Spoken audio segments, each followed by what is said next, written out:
This is the Newton's first law video slides. So we started by talking about Aristotle and how the ancient Greeks thought about motion. Now, just to summarize all of this, the Greeks thought that rest was the only natural state of motion, and everything else, all motion was just uh, objects trying to return to their natural state of motion of rest. Now, Galileo came along and he agreed with Aristotle and the ancient Greeks that rest is a perfectly natural state for a body to be in. It's not the only natural state. So Galileo conducted this experiment with ramps, and they were made out of wood, and he sanded them. And he noticed that as he sanded them, the marble that he was rolling down them continued to get higher and higher up the ramp, eventually wanting to return to its original state. And he posited that, well, if that ramp was bent all the way down, if it was not reaching its initial state, then it would just continue on forever unless something stopped it. So he came up with this: if a body changes its motion, then there had to be some cause, some force to change its motion.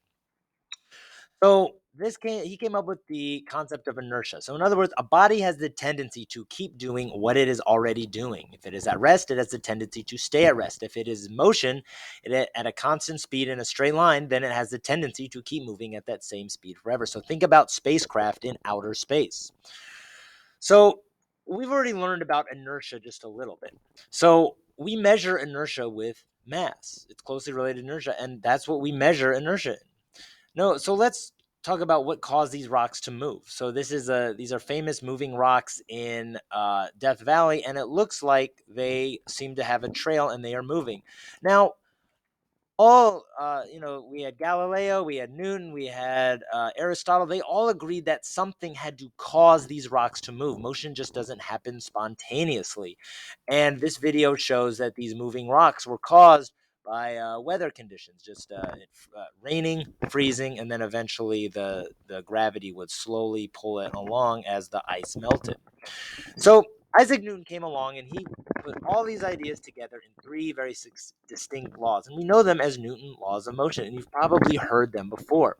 So the first one is known as the law of inertia. Inertia is a property of all material bodies to resist a change in their motion. Now, it's just a made up word, but we define mass as a measure of the amount of inertia a body possesses. So you all have been taught Newton's law before, but let's understand it. So Newton's first law of motion is known as the law of inertia. Objects at rest remain at rest, and objects in motion remain in motion in a straight line unless acted upon by an unbalanced force. So if we were to put this mathematically, we could put this as this. Newton's first law is this: if there's a net force, there's acceleration. If there's an acceleration, there is a net force. So net force implies acceleration. Acceleration implies a net force. Both the state of rest and constant velocity are natural, and acceleration is the only real motion. It requires no force to keep something moving at a constant speed in a straight line. And if an object changes its motion, so it accelerates, it speeds up, slows down, or changes, an unbalanced force must have been applied to it.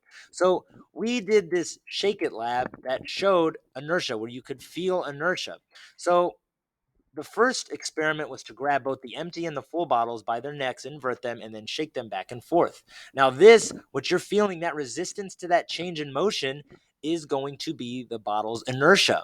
Now, when you lay them on the table and you flick them and they're moving, well, you're also feeling the inertia. It's that resistance to change in motion. Now, if you hold these bottles straight out, one in each hand, you are feeling the weight pulling down. Now, this is another way to think of it, right? If you perform these experiments on the moon, where gravity is 1/6 that of Earth, well, shaking the bottle and flicking the bottle, well, you're going to feel just that same amount of resistance. That inertia did not change. But if you held them, then yes, you're going to feel a decreased weight. And if you perform this experiment on a planet where gravity is twice that of Earth's, well, shaking it and flicking them, you're still going to feel that resistance. You feel the inertia, the resistance to change in motion. But if you held them, then it's going to get a lot more difficult because you're feeling the weight when you just hold them. So let's look at this question. What is the best strategy for escaping when being chased by an alligator? So alligators can run faster than humans, right? But the alligator has an average mass of 225 kilograms, while the average human has a mass of 62 kilograms. So you could use this information to escape. An alligator has a larger mass than you, meaning it has more inertia, meaning it resists change in motion more. So it would be harder for it to turn. It takes a larger it takes more of an effort to turn for it to turn because it resists that change in motion more.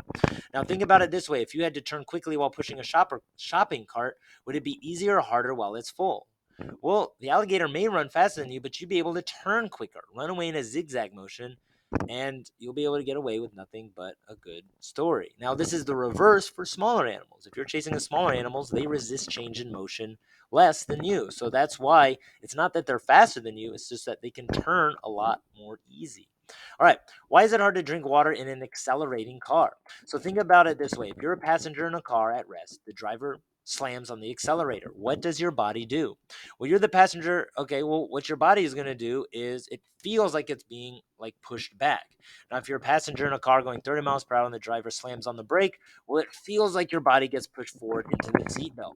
Now, if they turn really quickly while they're moving, your body turns in the opposite direction of that turn. So, what are the accelerator, brakes, and steering wheel applying to the force to? Well, they're applying the force to the car. They're not applying it to you.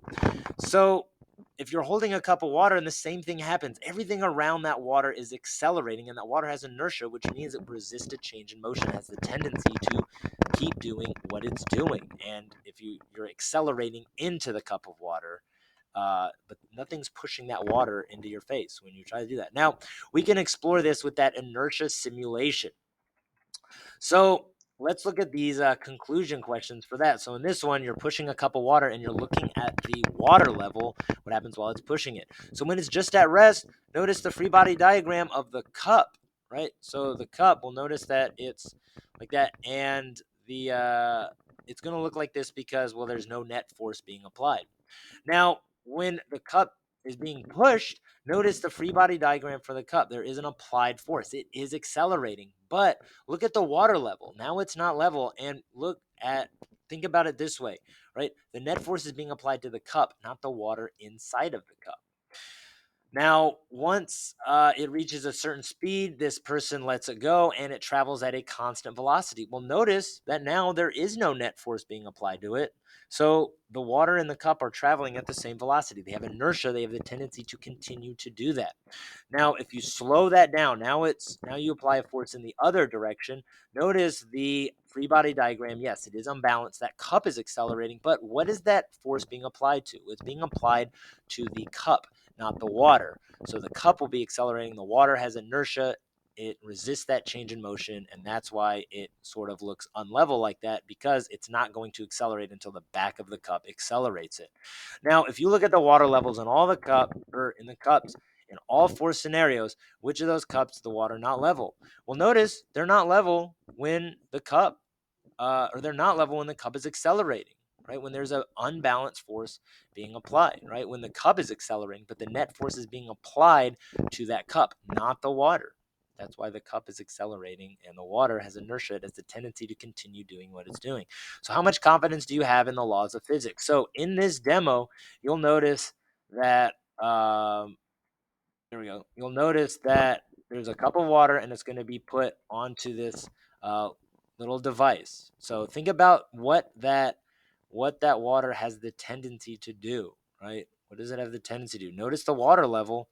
Well, it's remaining level. It's remaining level while I'm spinning like this. Now watch what happens when it starts to spin.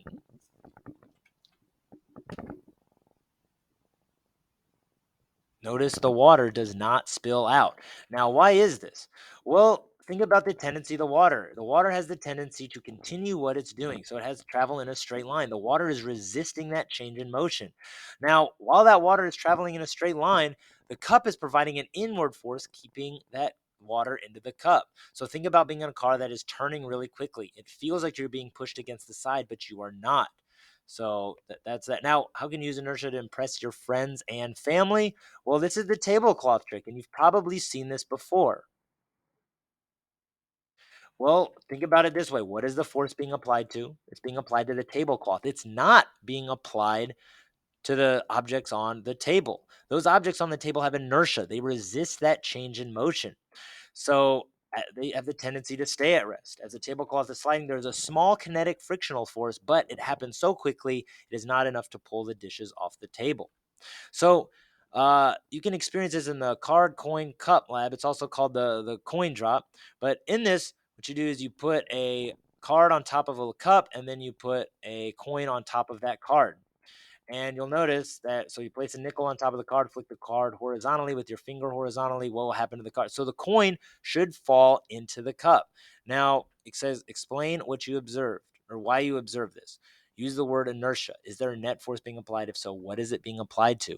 That force is being applied to the card, not the coin. The coin has inertia. It resists change in motion. So if it's at rest, it has the tendency to stay at rest. And these are the free body diagrams for these coins. So the coin is on the card before the card is flicked. Notice that force is not being applied to the coin. It's being applied to the card. Now the coin is on the card as the card is moving. Now I say ignore friction because there is a very small frictional force and it happens so short that we can just ignore it. But notice the applied force is not to this coin. It's to the card.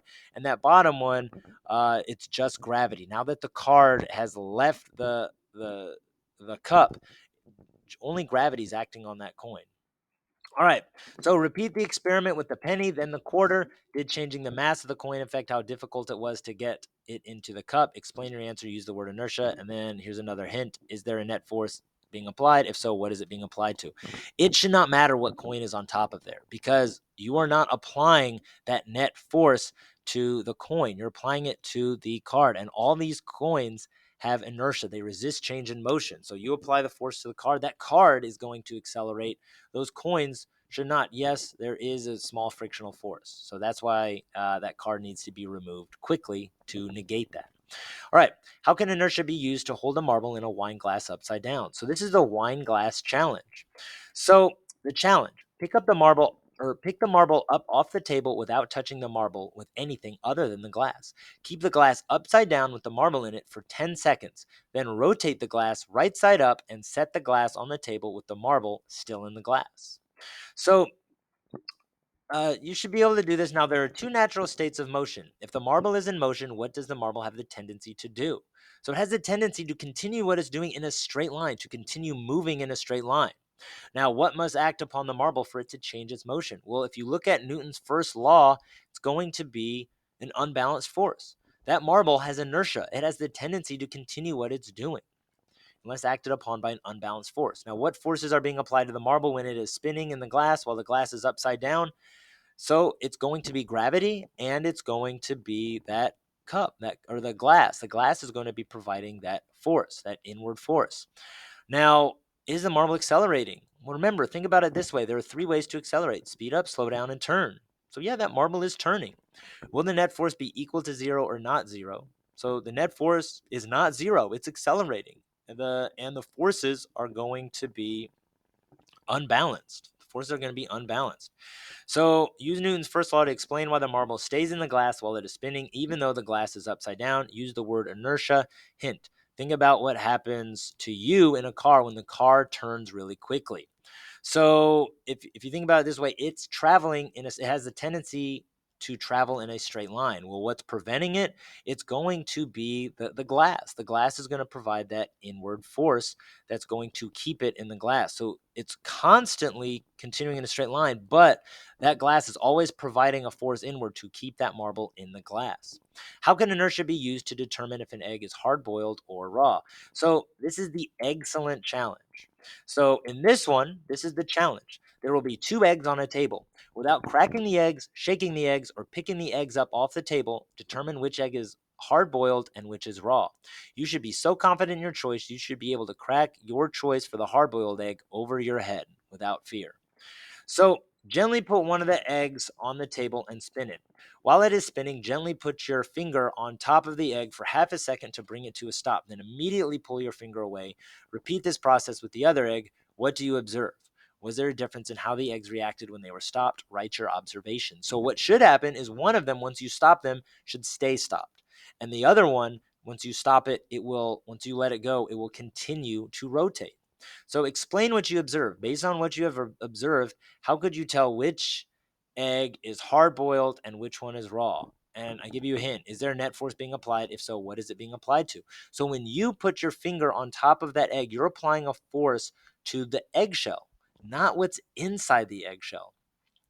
So what happens is that raw egg will continue to spin because what's in the inside will continue to spin and eventually cause it to rotate again. But once it's hard boiled, it's all one solid object. Once you stop it, it's not continuing to move on the inside.